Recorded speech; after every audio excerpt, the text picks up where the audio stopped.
This is the Oppo F5, one of the newest offerings from the brand that goes hand in hand with popularizing the dreaded selfie. But this time, Oppo has gone back to basics. There's only one front camera and one main camera. There are no weird gimmicks. All in all, it's a wonderfully normal phone, except for one thing: the screen.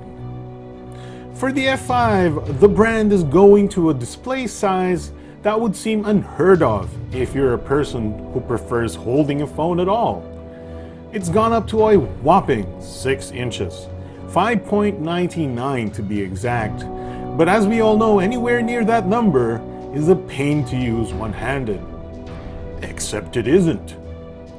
Oppo is now using the popular 18:9 screen display ratio, and it is brilliant. You can fit a lot more on the screen, and it still feels easy to hold. Its metal-coated polycarbonate body feels weird, but looks great. And it is a beauty of a phone, not trying to be anything it isn't. It's just a nice, elegant, understated look.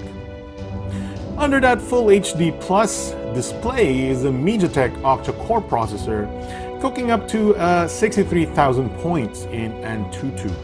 And that's enough for most casual users who dabble in a little gaming. Battery life is above average and the speaker sound is impressive, albeit lacking a little bass.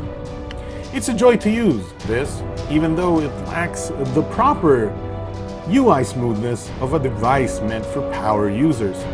Its interface moves along nicely though at under 60 frames a second, and the widescreen can be used either by overscan or sometimes, if you're lucky, it removes the top and bottom bars in a super wide Netflix movie. So it's a great phone, isn't it? Well, yes, but sometimes Oppo shows a little inexperience when it comes to the software development side. For example, basic things like swiping away notifications is actually not programmed in for some reason. And the camera has horrible issues with the OK Google voice trigger. I mean, who gets that wrong? Did they test this? Now, that aside, you're getting a pretty decent phone for 16,000 pesos or about $300 US. The cameras are decent, but falls apart in low light, as with most phones these days that try to cram megapixels in their cameras instead of actual brain sense. But that is sadly the battleground these days.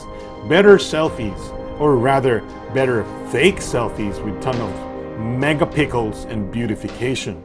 Thankfully though, Oppo does a fairly good job of balancing out your features while smoothing your face to a believable extent. It still doesn't fix the fact that you're asking a tiny smartphone sensor with no optical image stabilization to do 20 megapixels.